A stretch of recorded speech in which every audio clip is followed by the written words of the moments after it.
Би Батул гэдэг хүн байна. Тухайд 13 онд гудамж төслийн захирлаар ажиллаж манай 3 дэд төслийн нэг нь хурдны туулын хурдны зам байсан юм аа. Сэлбийн хурдны замтай хамт.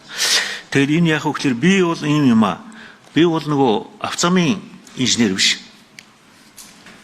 Дулаан захиалгын инженер бүрч биш. Би бол хот төлөвлөгч архитектор хүн. Тэгээ одоо юу хэлэх гээд байна вэ гэхээр архитектор буюу юу энэ хот төлөвлөдөг хүн болохоор инженерингийн одоо тэр дэдвцүүдийг ашиглаж зураг төсөл хийдэг боловч хамгийн гол юм нь болохоор нөгөө экосистемийг хадгалах иргэндээ хүн бүртээ ээлтэй орон зай үүсгэхийн тулд төлөвлөлт хийдэг хүн байгаа юм л да. Инженер хүнээс арай өөр нь. Тэгэхээр тэр үед хийж исэн бидний туулын хурдны замын төсөл маань одооныхтой шал өөр байсан. Энийг та бүхэнд хэлэх гэсэн юм аа. Яасан гэхээр тэр үед богдын зам биш үү? Богдын зам баригдаагүй байсан. Бүр нөгөө буян тухайгийн ярамгийн зам ч баригдаагүй байсан. Налаагийн зам баригдаагүй байсан. Богдуулын уртлын зам баригдаагүй байсан шүү. Тэр үед анхудаага туулын хурдны зам гэж бид санаачилж концепц нь бол ийм юм шүү. Одооныхоос шал өөр нь. Тэр үед нөгөө юу штэ нөгөө Ривгардны тэр хавар барилгажилт явагдаад туул голын далангийнхаа урд гарцсан чинь хүмүүс нөгөө үерийн эрсдэлд орсон учраас туул голын далан бэхжүүлээ зам барья гэдэг л ийм концепц байсан. Тэр яасан гэхээр одоо байгаа далан өндөрлөөд одоо байгаа далангаа нэг 10 м хүрэхгүй байсан маа 9 м хавцаа өргөдгөөд 4 игнэтэй зам л гэж ярьж байсан. Тэр багант замын тухай ердөөсөө би хот төлөвлөгч хүний хувьд бас зөвшөөрдөг байсан л да. Яалтчгүй орц гарцсан дээр баг нь гардаг тийм зураг төсөл гарч ирсэн. Тэгээ манай зам бол яг үгээр далангийн зам байсан шүү. Одоо нөхцөл байдал те мэдээж тэрнээс хойш нөгөө 13 он засгийн газрын нөгөө тогтоол гараад замын трассыг баталсан боловч те маш их газар олголт өгсөн билээ тэрнийг ойлгож байгаа. Тэгээд урагшаа голыгаа татан л ороод байгаа юм байл л те. Яг үгээр 4 м-гүй 4 игнэ зам 6 игнэ зам хоёрын чинь масштабын хувьд маш том ялгаатай юм шүү. Яг үгээр энэ 2 сая хүрэхгүй хүн амд заавалчгүй 6 игнэтэй тэр том замыг Улаанбаатар хотын байгаль орчин туул голын экосистем Улаанбаатар хотын оршин нөгөө байгаа орчныг дундуур нь тасалж юм хийнэдэг бол маш том уртай юм гэдгийг хэлээд байгаа. За тэгээд дараа нь яасан гэхээр энэтэй бид нарт хот төлөвлөгч хүмүүс маань яач вэ гэж хэлээд байгаа. Намайг анх ирж ирснийг бодоход би ганцаархнаа Япон доктор хот төлөвлөлт хамгаалж их ганцаарддаг байсан. Одоо сүүлийн үед Япон Америк төгсөн хот төлөвлөгч нар маань хайччихва. Юу хэлээд байна? Замын инженер бусад инженерүүд өөрсдөө ажиллаа хийчлээ. Нөгөө багант замнуудаа хийчлээ. Багант зам чинь хүний төлөө биш юмаа гэдэг нөгөө ерөнхий архитектор, ерөнхий одоо хот төлөвлөлтийн дизайн хийдэг хүмүүс маань яаш вэ? Хот төлөвлөлтийн дизайн гэдэг чинь автомашины төлөө биш, хүний төлөө орон зай хийдэг хүмүүс шүү дээ. Тэрний үгийг та нар сайн сонсоод энэ дээр апдейт хийж болохгүй юу? Тэр багнуудыг хүлээж авах ямар хэрэгтэй юм бэ? Баг нь хийхлээр Монгол хүн хийж чаддаггүй тэрийг. Монгол хүн хийж чадахгүй болохоор гадны хүн орж шийдэг байхгүй юу? Манай төслийн үед багантай замыг аль болохоор хамгийн бага хэмжээгээр хийжсэн. Яасан гэхээр наадах чи Монгол хүнээр хийлгмээр байна л хийжсэн. Баг нь хийнэ гэдэг бол гадны хүн. Тэгэхээр энэ дээр та цаг болсон байна. Үнэхээр одоо дахин юм хэлмээр дуусчлаа цаг нь яасан бөөрөх юм бэ?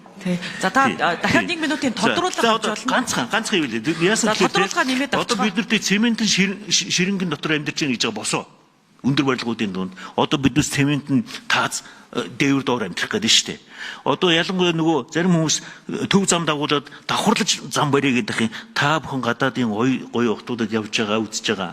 Хамгийн зад жаргалтай баруун Европ, хойд Европын орнуудын тэр өндөр замгүй газруудаар явж байгаа шүү дээ. Усны эргээр, далайн эргээр, голын эргээр явж байгаа. Маш гоё амралтын байгууламжийг үзэж ирчээд өөрсдийнхөө туул голыг ингээд дундуур нь одоо бургасаа хэдэж хийх гэдэг.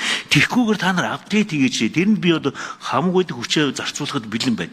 За дараа нь яасан гэхээр мега төсөл гэж ярьд юм ба. Намайг би нөгөө 20 минутын хотын Өсөө орны албаны дарга байхад яасан гэхээр гүй мега төслөө та нар хийдгээрээ хий 24 байна уу 14 байна уу наадах чи би бол нэг сайн идэхгүй байна.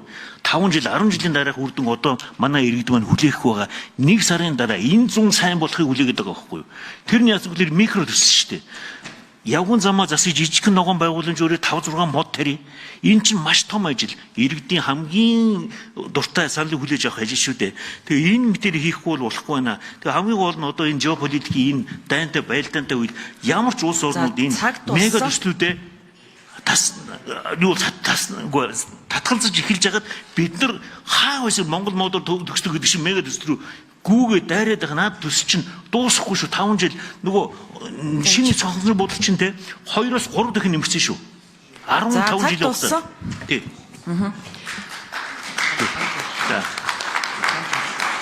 Шинжлээч, бодлоо шинжлээч. За Батбол доктор санал хэллээ гэж ойлгож байна. Гэхдээ энийг үүнийг бас илүү наривчлаад асуухад за та бүхний нийслэлийн засаг даргын хамгийн газрын танилцуулган дээр туулын хурдны зам төсөл нь 2013-4 оны гудамж төслөөс огт өөрчлөгдөөгүй яг ижлэхэн трассаар ижлэхэн концепцийн дагуу явж байгаа гэсэн тайлбарыг хийх гэж оролцсон. За гудамж төслийн тухайн үед гудамж төслийн удирдагчаар ажиллаж исэн Батбол доктор бол сая үүнийг бас няцааж байна. За тэгээд ч дээрэс нь өнөөгийн нөхцөл байдал дээр 13 жилийн өмнөх зүйлийг та нар яагаад бас апдейт хийгээгүй ингэж орж ирж байгаа юм бэ? За дээрэс нь тэр трасс бол бас өөрчлөгдсөн байгаад байна. Тухайн үеийн туулын хурдны зам бол 70 дээгүүр явж исэн. Ийм багант гүүрэн байгууламжууд бол байгаагүй гэсэн ийм зүйлийг ярьж байна. За дээрэс нь энэ 4 игнэ зам байсныг 6 болгох шийдвэр бол бүр нэлийн хойно саяхан гарсан гэж ойлгож байгаа. За энэ 4-өөс 6 болгосон явдал бол бас энэ өртгийг үлэмж нэмэгдүүлсэн гэж харж байгаа. За энэ бүхэн бас ямар холбоотой вэ? За тэгээд та нарын одоо энэ танилцуулган дээр байгаа нь төсөл хэрэгжүүлэх одоо эрх зүйн баримт бичгийн үндэслэлийг болохоор аль одоо нөгөө 2013-4 оны засгийн газрын тэр трасс батлах тухай тогтоол явж байгаа юм биш үсттэй. Та нар дахиж энэ засгийн газар руу оруулж ирсэн юм уу энэ асуудлаа? Тухайн үед ямар шийдвэрүүд гарсан юм бэ гэдэг зүйл дээр ийм олон зүйлүүд маш эргэлзээтэй хэвээр яваад байна даваа талаа дарга. Тэгээд өнөөдөр Нямбатар дарга бас хүрэлцэн ирсэнгүү өчигдөр Нямбатар дарга өөрийнхөө сошиал хуудсан дээр гудамж төслийн туулын хурдны замын талаарх видеог тавиад би бараг л Батбаяр сайдын хийж байгаа зүйлийг үргэлжлүүлээд ахад охин эсэргүүцээд байна гэсэн зүйл ярьсан. За миний аав бол одоо энэ туулын хурдны замыг бас тухайн үед санаачлаад энэ гудамж төслийг санаачлаад энэ Улаанбаатар хотын түгжрэлтэй тэмцэх асуудал дээр бол маш их санаачлагтай ажиллаж исэн.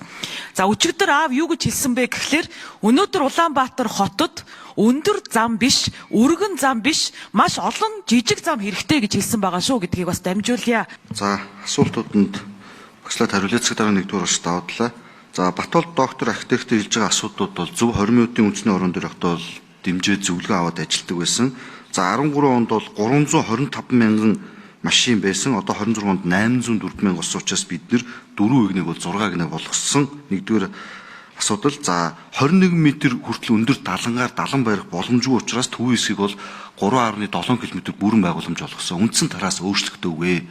Ажлын наривцсан зурган дээр баг хэсгүүдээр өөрчилсөн түрүүн бид нар тэр презентацнээр харуулсан ажлын хэсэг дээр байгаа. Тэгэхээр Батбол доктор архитекторын зөвлөгөөг бол үргэлж авдаг, үнцэнтэй зөвлөгөө өгдөг. Бид нар үндсэн тэр концептийн дагуу бол төлөвлөлөөд явж байгаа гэж хэлээ. Мөн 2024 оны улсын их хурлын болон аймаг орон нутгийн ардсан намын мөрийн хөтөлбөр дээр 118 дээр нь орон нутгийн туулын иргэн давах 1-р зэргийн тойрог замыг барьж байгуулнаа. Улсын хурлын сонгуул дээр сэлб туулын дагуух 70 авцамыг барьж байгуулнаа гэд ардсан намын 2024 оны мөрийн хөтөлбөр дээр аль аль нь тусгагдсан байгаа. Энэ дээр бол улс төржөөгүй нэг номерын ач холбогдолтой төсөл учраас Батбол архитектор докторийн зөвлөгөө анхны судалгааг аваад бид нар бол энэ төслийг үргэлжлүүлээд судалгааг шинжилээд ингээд бол барьж байгуулнаа гэж явж байгаа. За 14 онд бол уулын зам ашиглалтанд орсон байсан. 16 онд бол яг таныг ажиллаж явах үед Батбол дарга байх үед энэ трасс батлагдсан гэж ойлгосон шүү. Энэ Батбол архитектор 14 онд бол уулын зам ашиглалтанд орсон байсан. Энэ төлөвлөлтүүд бол гарцсан байсан.